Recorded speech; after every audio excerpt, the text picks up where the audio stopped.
And here we are. Hmm. Well, good morning, Mr. Espinosa. Good Yeah, morning. You caught me with my cup of Joe. Yeah, I think it's Joe. I think it's a cup of coffee. And you got me with my Cup of some, mega. There you go. there you go. Maybe, Coffee. yeah. Anyway, I've always asked that question. Why do they call it a cup of Joe? Where'd that come from, Joe? Why not Fred? A cup of Fred, or was it Josephine? A cup of Josephine? All right, a cup of Louise. I That's don't know. worth Googling. And there's a reason for that. There's a reason. There's a There's always a there's a reason. reason, That's and it's right. stuck. And And it's sometimes you may stuck. not want to know. Okay, No, why that's they right. call it? Don't look behind the curtain. Don't look behind the curtain or into the cup. Right? Anyway, good morning. I'm David, as you know, and Yes. Good obviously, morning. yeah, he's Craig, and here we are again on the porch. Remember, it is a metaphor.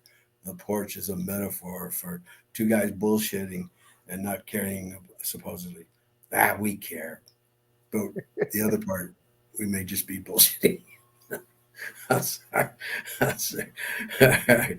He told me not to You say can that. make that call. See what I'm talking about? Anyway, hey, so what's been going on? Wow, huh? All kinds of crazy stuff around the world. I mean, everywhere. Geez, our country, other countries. I don't want to get particular about anything because you start getting into politics and all kinds of nasty subjects like religion and race, and it's too much. Too much. That's why I sit in my backyard, my patio, look at the flowers, listen to the birds. It's a bunch, though, man. Yeah, it's It's too a much. bunch right now. It's a bunch. There's like stories going everywhere, man. I mean, I can't. Every time I turn around and turn the news channel on or look at some type of feed, there's some new story about something. It's interesting. I guess our lives are just kind of made up of stories. You ever thought about that? Little stories. That's true. Think about an event in your life, any event, doesn't matter what it is. Prior Hmm. to the event happening, there was a lead up to that event. That's the beginning. And then you had the event. And then the event either took care of itself and resolved in a good way, a bad way, however, and then it resolved, and that's the end. So you had a beginning, a middle, and an end. Story structure. Our life is It's just true. one big series of story structures. Hey, that's interesting. So if you think of your It's life true. as a beginning and a middle and then an end, then all the little things happening in between, all the little events, all the little stories leading up to that one Yeah. major event. What is that one major event? Is there a major event? Is there something in the plot that where all of a sudden you have an epiphany, perhaps, and you come to some great understanding about your own life, and then from there it's downhill? See ya. I don't know. I don't know. But there you go. It's story two, right? Story structure. That's interesting. Uh, I've always, I've always focused on story structure. Uh, Hmm. when I watch movies, especially, what's happening, and sometimes I watch a movie and it starts off kind of slow. We're meeting characters. They're introducing characters and telling you a little background about who they are and what they're about, and then some other sub characters, or maybe the bad guy and the good guy, and then they introduce an event, something that happens, and then that event, the good guy either struggles to save himself, save others, maybe get the secret formula, stop the bad guy from doing something, whatever it is, and then it resolves, however that is. They get back, they get the bad guy, they stop keep the girl from dying, save the planet, whatever it may be, and it ends. Do you know which one was pretty down like that? Remember the movie Speed? Oh, sure. I love the action in the movie. It was awesome. It was Great awesome. movie. Great Great movie. movie. Okay. And it starts off with introducing a character. Very quickly, we get into what's happening, the event with the bus, Yeah. and the whole business. But before that, we actually meet the bad guy first. If you remember, he's doing some bad stuff. He stops the Hmm. elevator. He blows up some stuff. He's doing some stuff already. The bad guy, And then we get to the bus. But that's where it's really at. And how does it end? Right at the bus finally gets to, everybody gets off the bus. Gets saved, and I mean it's pretty horrendous film. I loved it. I love that film. Uh, I don't know what films have you seen, Craig, that you like the beginning? Well, the one that comes to mind, and when you're talking about story development and storylines, the first time I saw Raiders of the Lost Ark, right from the get go, and it's kind of like the same when you're talking about Speed, that you just jump on and go. And like you as a writer director, I mean, the question I would have, David, as you're developing a story, what thoughts do you have from, a beginning, middle, and end to have that arc to grab, let's say, the audience in the beginning, because Speed certainly did that, developing that intrigue to, the opening segment to hold on to the audience, because you only have them, as we know, just a very short period of time. And certainly Raiders of the Lost Ark did that. Speed did that. So I'm sure you do, because we've discussed this, but consciously have that thought of, how to have that hook. How do you lock in that audience from like flipping the channel, so to speak? What thoughts do you have as a writer in developing that storyline? Well, I think what you said was already, there. It depends on what you want the audience to experience. This isn't about what I want when I'm looking at it. Hmm. It's about what the writer director wants the audience to feel, see, experience. That's what it's about. So, if what's important is understanding who the characters are at the very beginning, then developing that character a little bit and making them acceptable or somebody that the audience can relate to right at the beginning, that's important. Hmm. Okay. But let's say not so much. Let's say this character can develop on its own through the action that it does, that the character goes through. Okay. So let's say instead of the film opening with a little bit of understanding who this character is, we open into something going on already. Okay. For example, let's say a scene opens up and it's an interior of a car, and there's a close up of a cigarette that's being crushed out inside this little Yeah. ashtray, the cigarette ashtray in there. And we hear the car running. And then the Hmm. camera tilts up slowly with the hand that just crushed out the cigarette. Okay, it follows the hand coming up. And just as it comes up, two guys come running from around the corner where the car's parked, and they jump in the car and the car speeds off. Right. What do we know? Who are these characters? Are they good guys, bad guys? Well, we can make some assumptions. One's the getaway driver, the other two Yeah. are some kind of bad guys, or are they bad guys? I don't know, but they certainly committed some kind of a crime, a robbery. Would they rob a bank? We don't know. A store? We don't know. But they did Hmm. something, and they're in a hurry, and they jump in the car, and the car speeds off. What's the relationship? Are they brothers? What are they doing here? What's going on here? And they speed away. Boom. Well, we jumped right into the middle of the story with all kinds of questions, but immediately the audience is taken on a ride. That's right. Okay. The car speeds off, turns the corner, car goes left. And in the background, we hear sirens. They're getting louder and louder. The car turns off down a road, a bumpy road someplace, and the cop car speeds by in the distance. And now we do a close up of the interior of the car. 3 guys are in there. And they're all just kind of silent and they're looking at each other. You can see the fear in their eyes. And then one of them says, all right, quickly, let's take this money to mama. And the car drives off. Are they bad guys or good guys? Well, we don't know, but they went and robbed whatever they robbed, and they're bringing the money to mama. Is this Ma Barker?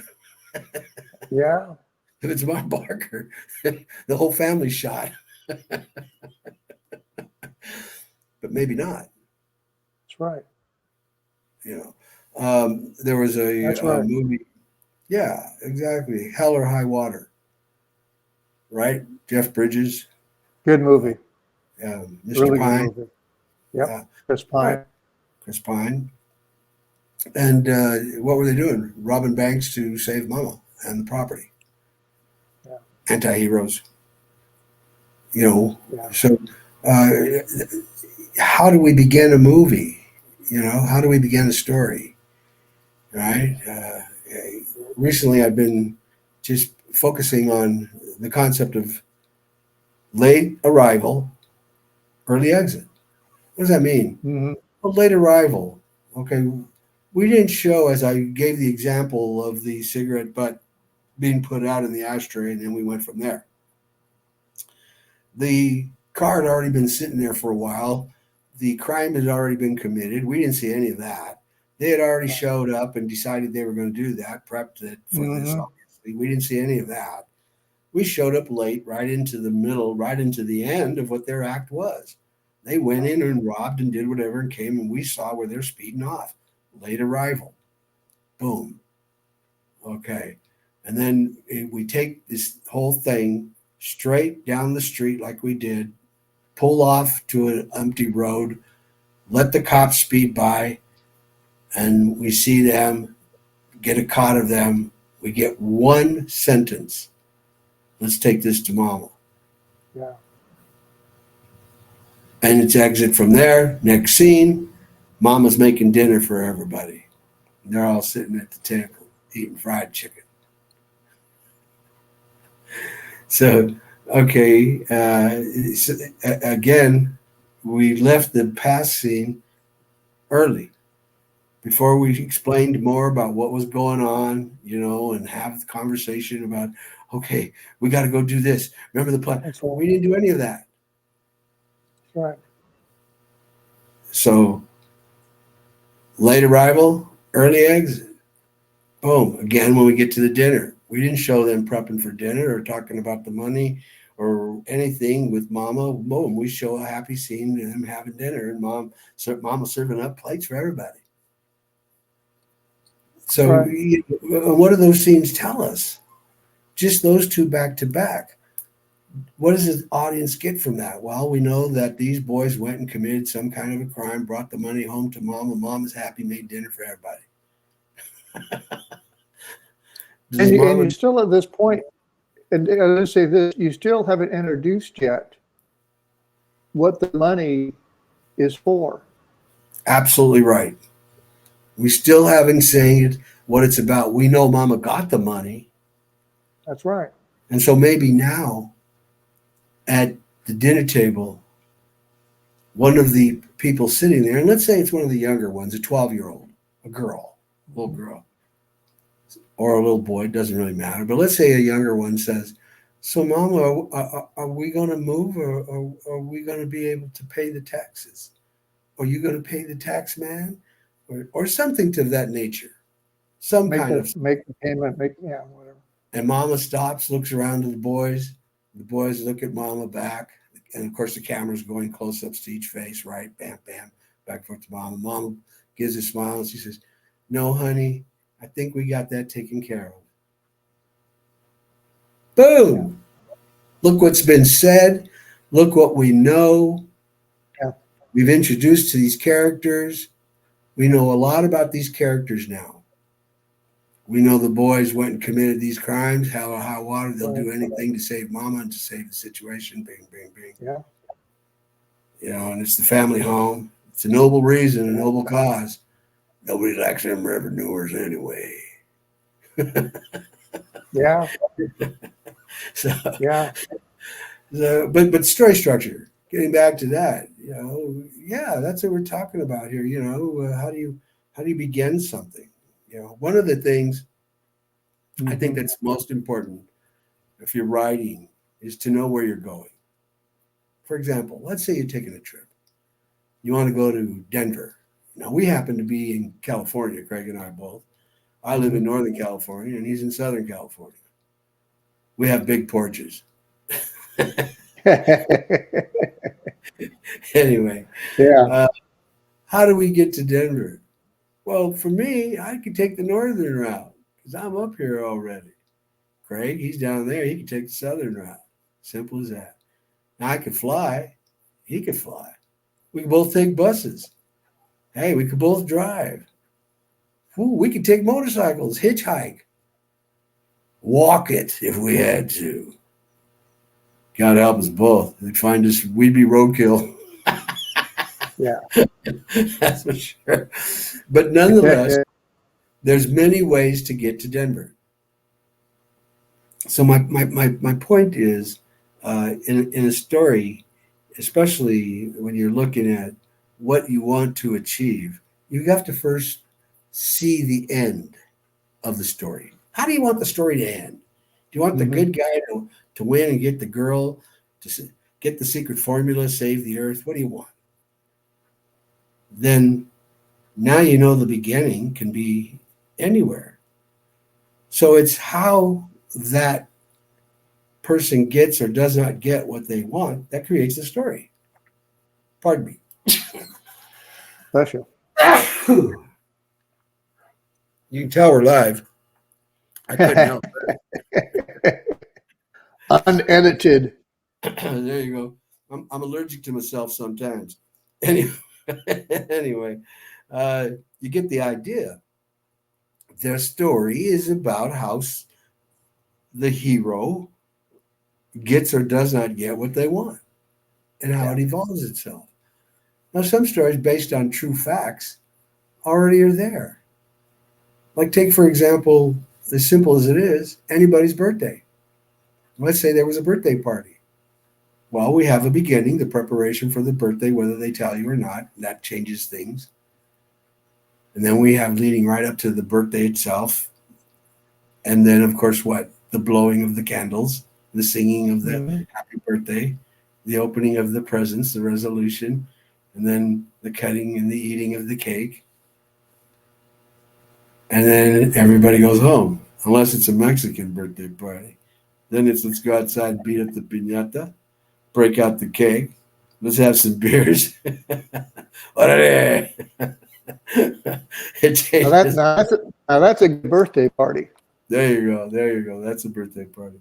Yeah, a lot of good music, good food. Oh my goodness. Anyway, but you see, this story structure is a story structure. It doesn't matter. It's an event that takes place with a beginning, a middle, and then an end, an ultimate end. And depending upon how it is, if it's a romance story, then it's how they get or do not get the girl or the man or whatever it is, or the person's trying to get. Which brings me to a film we made called Love in Quarantine. It's a dramedy, we like to call it. It's about two people who have been married for 20 something years, and they're biracial. He's African American, she's white, and they get together and they love each other, of course. And then during the quarantine, the pandemic that took place here in the world, they're stuck together and they love each other, so it's all good. But all the little idiosyncrasies of life, the things about their own character and the other person that they accept, they may not like, but they tolerate because they can always go to work and get away from each other for a while and then come back and deal Yeah. with it. It's okay. But on a daily basis, in and out, drove them crazy. Now, most romantic comedies are about boy wants girl, girl wants boy. It's how they get together or don't get together, the obstacles that are in their way, that they finally do get together, that makes it, a romantic comedy. And all those little events are usually funny that cause Yeah. them to keep from getting together. Well, in this context, in Love and Quarantine, they were already together. So it's pulled them apart. The story pulls them apart instead. And then it's how their love is so strong that despite all the things that they disliked about each other, the things they love each other pulls them back together. So the story structure is a little bit different in that way. Mhm. In that way. But again, know where you're going, know the ending first, and then get there. Brings up the film Napoleon. Where was that going? Yeah. Woo! I mean, what do you think about Napoleon, Craig? Well, I haven't seen it, but when you had shared with me uh, your take on Napoleon, I'm not rushing to go see it. Now, I'm going to see it just because I enjoy the character. I enjoy the lead actor, Joaquin Phoenix. But it sounds like, and I've read the reviews. I mean, it's a big budget movie that was a bust. Now, and that raises a question, David. You're talking about a major motion picture that certainly did not deliver the return, let's say, on investment. Now, since you've seen it, how do you think they could have gone about it differently? Maybe artistically, maybe the writing, maybe the directing. Maybe there's nothing they could have done different. Maybe they were destined for failure out of the get go. But in retrospect, what could they have done differently to have salvaged this project? Because I've not read any review that, well, let's say the most complimentary was mediocrity at best. I mean, it's gotten dismal reviews. Well, out the gate, I think they Yeah, were doomed. The subject, for me, was so what? Uh, Everybody knew who Napoleon was, what he did. He was a pretty despicable human being to that degree, as to his ego, yeah, etc. But nonetheless, let's say that you're going to do the story anyway, which they did. yeah, I had a major problem with the portrayal of the character by Joaquin Phoenix, who I admire as an actor tremendously. I thought the character was weak. I thought the character uh, didn't show his ferocity, his ferociousness, that I think was there to substitute his sexual lack, yeah, his inability. Okay, because he was a crazy leader. He rode out front. What kind of insanity is that? Okay, I didn't see that in Joaquin's performance. I thought the performance, if Joaquin chose it or the director chose it or they both chose it or whatever, I thought it was weak in that regard. I would have liked to have seen the contrast, the dichotomy of the character between his inability to sexually perform as they were showing, uh, and then show that madness, yeah, that vengeance to substitute for his inability. Almost a sort of revenge, you know.